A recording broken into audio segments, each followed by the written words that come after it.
Hello students, welcome back again, and today I am going to solve this question related to reflection of light. Okay students, आज मैं physics का एक question जो reflection of light से related है, लेकिन साथ ही साथ मैं कोशिश करूंगा कि आपको कुछ बेसिक जो आपके कॉन्सेप्ट हो वो भी क्लियर हो जाए, क्योंकि बहुत सारे स्टूडेंट्स को मिरर और लेंस में बहुत ज़्यादा कन्फ्यूजन है कॉनकेव और कॉन्वेक्स को लेकर के। ठीक है, तो मैं कोशिश करूंगा कि आपको focal length, centre of curvature, radius of curvature मैं ट्राई करूंगा कि जहां तक हो सके कुछ बेसिक, ताकि आपके एमसीक्यू में बहुत काम आ जाए। तो आप वीडियो को कंप्लीट लास्ट तक देखेंगे, ये सोचकर नहीं कि केवल आपका ये क्वेश्चन सॉल्व हो रहा है, ये सोचकर आप ध्यान देंगे कि इसी के साथ बहुत कुछ मैं बेसिक कॉन्सेप्ट आपके बताने का प्रयास करूंगा, और बाकी जो बचा हुआ पार्ट होगा वो आपको नेक्स्ट वीडियो में मैं बताने का प्रयास करूंगा। Okay students, so I will not waste your time, now look at here.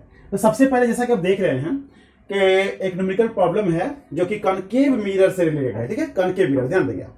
जैसे ही आपके दिमाग में कॉनकेव मिरर आता है तो आप समझते हैं इस तरह का, और अगर ध्यान में नहीं भी आता है तो आप केवल केव मीन्स गुफा, जैसा कि आप जानते हैं, उस तरह का एक दैट मीन्स की इमेज करेंगे आप, और एक मिरर आपके सामने इस तरह से फॉर्म होगा। ओके स्टूडेंट्स, दूसरी बात जैसे है कि आपके पास कॉनकेव मिरर में, क्योंकि आपको सबसे पहले ये जानकारी होगी कि ये कॉनकेव मिरर जो है एस्फेरिकल मिरर से बनता है। ठीक है ना, इसी से आपका चाहे वो कॉनकेव हो या कॉन्वेक्स हो, और ये जब दो पार्ट में आपका होता है तो इसी कंडीशन के अकॉर्डिंग जो है आपका एक जो ये पार्ट जो अंदर वाला पार्ट होता है वो कॉनकेव को इंडिकेट शो करता है, और ये जो बाहर वाला पार्ट दिख रहा है वो आपको कन्वेक्स को शो करता है। ठीक है, अब मैं इसके अकॉर्डिंग जैसा कि आप जान रहे हैं कि बीच में जो आपका है ये पॉइंट, जैसे कि मैं यहां से दिखाने का प्रयास कर रहा हूं, ये आपका जो है क्या है, सेंटर ऑफ कर्वेचर इसे कहेंगे। ठीक है, इसे क्या कहेंगे, centre of curvature.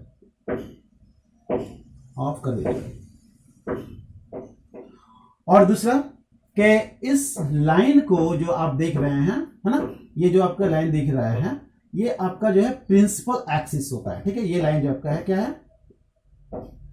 Principal axis. दूसरी बात है कि आपका सेंटर ऑफ कर्वेचर जो आपका दिख रहा है उससे और पोल, जो कि यहां पर आपका सेंटर में, जो आपका मिरर के सेंटर में है, ये आपका पोल है। इन दोनों के बीच का जो बीच में जो पॉइंट होता है ये आपका क्या है, फोकस है ना, और यहां से लेकर के आप यहां तक के डिस्टेंस को फोकल लेंथ कहते हैं, फोकल लेंथ। ठीक है, ध्यान समझने का प्रयास करेंगे। और जो आप देख रहे हैं यहां से लेकर के यहां तक का जो डिस्टेंस आपको दिख रहा है ये आपका रेडियस ऑफ कर्वेचर होता है, रेडियस ऑफ कर्वेचर। तो इस प्रकार से आप समझ रहे होंगे। अब जैसा कि क्वेश्चन आपके सामने है उसके अकॉर्डिंग जो कुछ भी दिया हुआ है हम लोग कोशिश करेंगे कि यहां पुट करने का, और उसके अकॉर्डिंग आगे बढ़ेंगे। ठीक है ना, तो बहुत ध्यान से देखेंगे, बहुत ही आसानी से आप सॉल्व कर पाएंगे इस सारे क्वेश्चन को। तो बोला है कि फाइंड द साइज, सबसे पहला कि आपको साइज फाइंड करना है, दूसरे साथ ही साथ आपको नेचर फाइंड आउट करना है, और साथ ही साथ आपको पोजीशन ऑफ इमेज के पोजीशन को फाइंड करना। ठीक है, तो जैसा कि आप जानते हैं, जैसा यहां दिया हुआ है कि ये दैट मींस कि आपका कॉनकेव मिरर है, और यहां पर बोल रहा है कि when an object of size 2 centimetre is placed at a distance of 30 centimetre, 30 centimetre की दूरी पर, है ना, ये जो आपका है इमेज जो है ये आपका हो गया ऑब्जेक्ट। ठीक है ना, ये ऑब्जेक्ट जो है बोला गया ये 2 सेंटीमीटर का ये ऑब्जेक्ट है, और इसे मिरर से 30 सेंटीमीटर की दूरी पर इसको क्या किया गया है, रखा गया है। ठीक है ना, आगे साथ ही साथ बोल रहा है, तो आपका ये 30 सेंटीमीटर जो आपका दिख रहा है ये क्या है आपका, तो इमेज का डिस्टेंस है। ठीक है ना, आप बोल सकते हैं इसको डिस्टेंस ऑफ इमेज। तो आप इसको लिख देंगे यहां पर, डिस्टेंस ऑफ इमेज। तो डिस्टेंस ऑफ इमेज जो है वो आपका कितना है, 30 सेंटीमीटर, और डिस्टेंस ऑफ इमेज को, sorry object, distance of object from mirror, जो कि मिरर से है, इसका डिस्टेंस बताया गया है, ये आपका है 30 सेंटीमीटर, और इसे हम किससे इंडिकेट करते हैं, यू से इंडिकेट करते हैं। और इस बात का विशेष ध्यान देंगे आप कि जो कुछ भी मिरर के फ्रंट में यानी कि लेफ्ट साइड इधर आपको दिखाई दे, लेफ्ट में, है ना, ठीक है, तो इस लेफ्ट वाले दैट मींस कि जो कुछ भी आप नंबर दिखा रहे हैं, डिस्टेंस ऑफ ऑब्जेक्ट दिखाएं या डिस्टेंस ऑफ इमेज दिखाएं, उस कंडीशन में वो किस में होता है, नेगेटिव में रहेगा, ये ध्यान रखिएगा। ठीक है, ऑब्जेक्ट का जो डिस्टेंस होगा वो किस में रहेगा, नेगेटिव में रहेगा। जब आप, चूंकि आपको मालूम है कि जब भी आप रखेंगे ऑब्जेक्ट तो मिरर के सामने ही रखेंगे और वो इंडिकेट करेगा माइनस यानी कि नेगेटिव से। ठीक है। दूसरी बात, आपसे पूछा गया था कि आप साइज, नेचर और पोजीशन बताएं, तो आपका तो ये हो गया कि 30 सेंटीमीटर जो है ये डिस्टेंस ऑफ ऑब्जेक्ट है। सेकंड जो आपका दिया है ऑब्जेक्ट का साइज है ना, size of object, size of object, object का जो साइज है उसको हम लोग दिखाएंगे H1 से। ठीक है।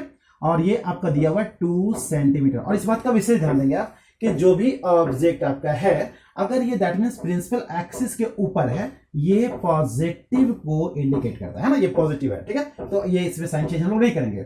तीसरा जो आपका है तो आपके पास जो दिया हुआ था कि डिस्टेंस ऑफ ऑब्जेक्ट दिया हुआ था और साइज ऑफ ऑब्जेक्ट दिया हुआ था।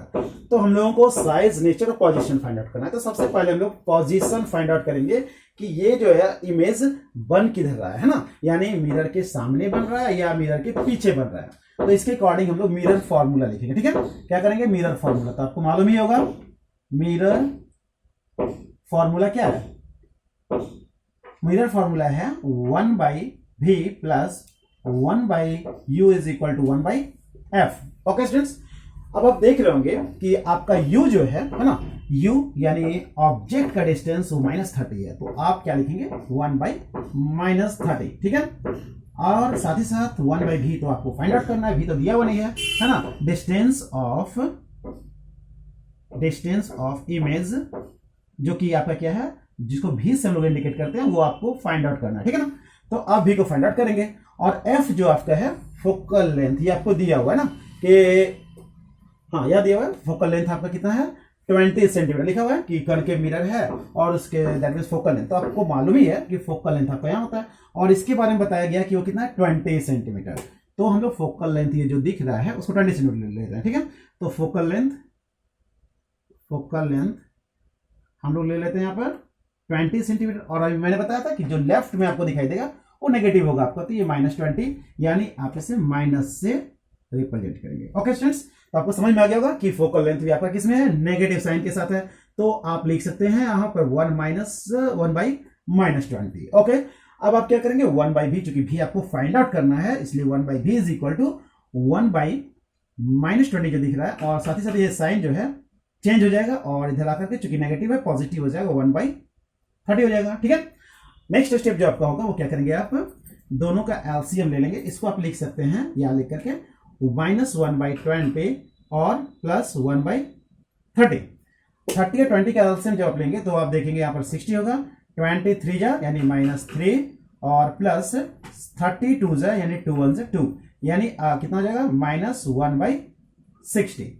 ओके स्टूडेंट्स, तो इस प्रकार से आप भी जो फाइंड आउट करेंगे 1/v इज इक्वल टू -1/60 और जब आप इसे क्रॉस मल्टीप्लाई करेंगे तो कितना होगा v इज इक्वल टू -60 यानी v इज इक्वल टू -60 क्या रिप्रेजेंट कर रहा है कि इमेज जो बन रहा है वो लेफ्ट साइड ही बन रहा है ना। तो ये आपको दिखाएगा कि ये -60 यानी मिरर के सामने बन रहा है। तो आप इस प्रकार से v इज इक्वल टू आप -60 दिखाएंगे। ठीक है। और साथ ही साथ अगर इसके नेचर की अगर बात की जाए तो आपको मालूम है कि जब नेगेटिव में होता है तो इसका जो नेचर होता है, नेचर की अगर बात करें हम लोग तो नेचर इसका कैसा हो जाएगा, रियल और रियल एंड इन्वर्टेड। ठीक है। ओके स्टूडेंट्स, तो अभी तक आपने इसके पोजीशन जो देखे, नेचर जो देखे, अब हम लोग साइज इसके फाइंड आउट करेंगे। ओके स्टूडेंट्स, तो आप ध्यान से देखेंगे, आपके पास भी फाइंड आउट हो गया। तो अब हम लोग इसके साइज को जैसे ही फाइंड आउट करेंगे तो उसके लिए एक फॉर्मूला होगा और उस फॉर्मूला पे विशेष ध्यान देंगे आप लोग कि सबसे पहले मैग्निफिकेशन का एक फॉर्मूला होता है। ठीक है। 2 फॉर्मूला होता है, ध्यान देंगे। मैग्निफिकेशन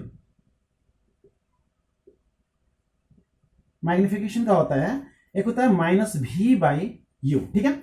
या इसे आप कह सकते हैं और m is equal to -v/u। और दूसरा क्या होता है, सेकेंड जो होता है अदर, यानी अनदर फॉर्मूला जो इसका है वो क्या है, अनदर फॉर्मूला वो क्या है, मैग्निफिकेशन का होता है h2/h1। ठीक है। तो आपसे हाइट जब पूछा गया, ध्यान देंगे इस बात का, आपसे चूंकि इमेज का साइज पूछा गया है तो साइज के लिए तो आपको ये फाइंड आउट करना होगा, लेकिन ये पता करने के लिए चूंकि आप ये भी पता करेंगे कि इसमें H2 जो है, चूंकि H1 के बारे में मैंने बताया था कि H1 जो इसका है क्या है, साइज ऑफ ऑब्जेक्ट है, और इमेज के हाइट को जानेंगे। और यदि आपका ये भी नहीं पता और ये भी नहीं पता तो आपके पास दो वेरिएबल हो जाएंगे। तो सबसे पहले कोशिश करेंगे आप इसके हेल्प से, आप भी अगर फाइंड आउट दैट मींस भी और यू तो आपको पता है कि भी आपका जो है कितना है -60, यानी कि डिस्टेंस ऑफ इमेज आपको मालूम है, और यू भी आपको मालूम है डिस्टेंस ऑफ ऑब्जेक्ट जो है -30 है। ठीक है, तो इसके अकॉर्डिंग सबसे पहले हम लोग फाइंड आउट करेंगे। ठीक है ना, तो m इज इक्वल टू आप लिखेंगे माइनस भी का वैल्यू कितना है तो -60, और u कितना आपका है तो u आपका -30 है, माइनस माइनस कैंसिल करेंगे और 30 से 60 को डिवाइड करेंगे 2 टाइम, है ना। तो m इज इक्वल टू आपका कितना आ रहा है -2 आ रहा है।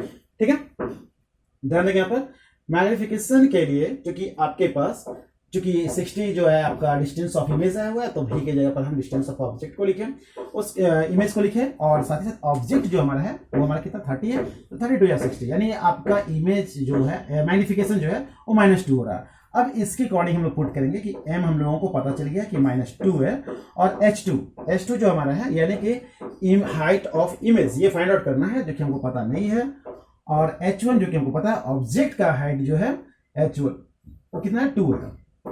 ठीक है, तो अब क्या करेंगे, क्रॉस मल्टीप्लाई करेंगे दोनों को, तो कितना हो जाएगा h2 is equal to 2 into -2 is equal to -4 centimetre. अब जैसे ही आप 4 सेंटीमीटर देख रहे हैं तो आपको ये पता होगा, जैसे नेगेटिव मैंने बताया था कि अगर पॉजिटिव में होगा तो ये अप साइड में दिखाई देगा, और नेगेटिव होगा तो ये डाउन साइड में दिखाई देगा। एक तो बताया गया कि 60 सेंटीमीटर दूर यानी मिरर के सामने, और साथ ही साथ जो है आपका क्या बोल रहा है कि 4 सेंटीमीटर होगा, लेकिन नेगेटिव साइन को इंडिकेट कर रहा है, मतलब वो नीचे होगा, है ना। तो आप बताएंगे कि आपका जो इमेज बन रहा है वो कहां बन रहा है, प्रिंसिपल एक्सिस के बिलो बन रहा है ना। Image is found below the principal axis. Okay students, तो आपको समझ में आ गया होगा कि आपका पोजीशन जो है ऑब्जेक्ट का वो कहाँ है, साथ ही साथ आपको उसका नेचर पता चल गया कि रियल और इन्वर्टेड है, और साथ ही साथ आपको उसके साइज ही पता चल गया कि साइज जो है उसका कैसा है, नेगेटिव है, यानी कि प्रिंसिपल एक्सिस के डाउन, दैट मींस के बिलो है। तो उम्मीद करता हूँ कि बहुत सारे क्वेश्चन जो आपके मन में हो वो डाउट दूर हुए होंगे, और बाकी जो है कॉन्वेक्स मिरर से रिलेटेड और बाकी लेंस से रिलेटेड वीडियो आपको डाले जाएंगे। लेकिन अगर कोई प्रॉब्लम है तो आप कमेंट बॉक्स में डालेंगे, अदरवाइज यदि आपको समझ में आ गया तो आप इसे भी डालने का प्रयास करेंगे। Okay students, thank you.